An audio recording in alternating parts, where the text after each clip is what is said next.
My name is Kamari Yvonne. I'm a freshman at Bradley University, and this fall I'll be studying psychology.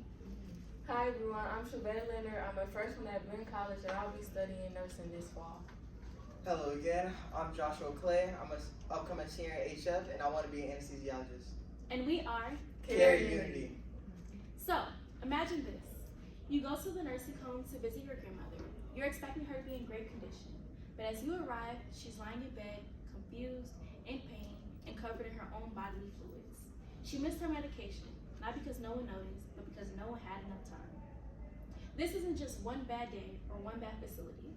This is a symptom of one of the most pressing issues in the U.S. healthcare system today, nurse burnout and nurse shortage. As of right now, our nurses are stretched way too thin. They're responsible for too many patients, they work too many hours, and they are leaving the healthcare field faster than they can be replaced. The result of this? People just like your grandmother may fall through the cracks. So, you may be wondering, what is nurse burnout? Nurse burnout is a state of physical, emotional, and mental exhaustion caused by intense workplace stress and long workplace hours. Today, many healthcare professionals are leaving the field or quitting their jobs. As baby boomers and Gen X are retiring, they're also requiring more primary care workers. They made up about 56% of the nursing population according to Nursing. This causes an imbalance in the nurse-to-patient ratio.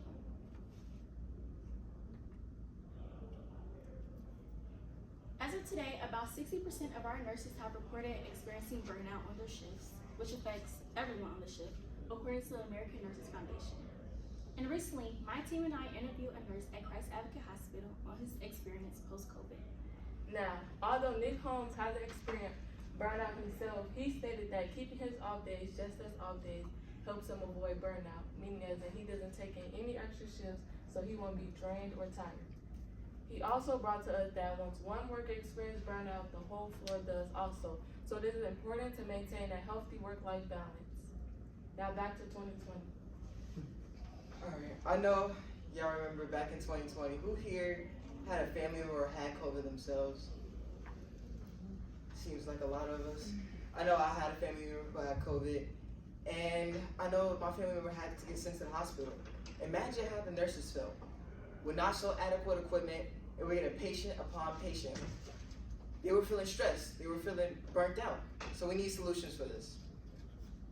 Our solutions can be providing mental health services and nursing programs. So let's talk about it. Mental health services. We can provide services like the American Holistic Nurse Association, who provides mental health services for holistic nurses. But we here at Kare Unity don't think those services should be limited.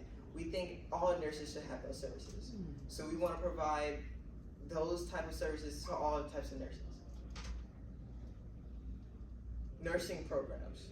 We can provide mentorships or AR and VR, so nurses can have services that they don't have to be there in person, but they can also get the experience they need. We also need more programs in other states to help you pay part of nurses' student loans in exchange for working in high demand areas like the Texas Higher Education Coordinating Board. They allow students in Texas resident only to help you pay their student loans. With that being said, addressing and fixing nursing shortages is essential to many of the things Josh and Kamari stated.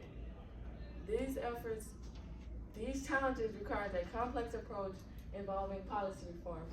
Governments can implement policies that incentivize the recruitment and retention of nurses.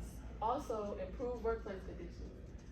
Legislation aimed at improving workplace conditions such as staffing ratios, mandatory rest period, and mental health support.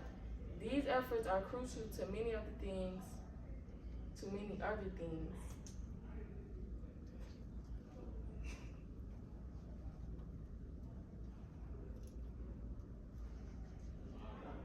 Okay.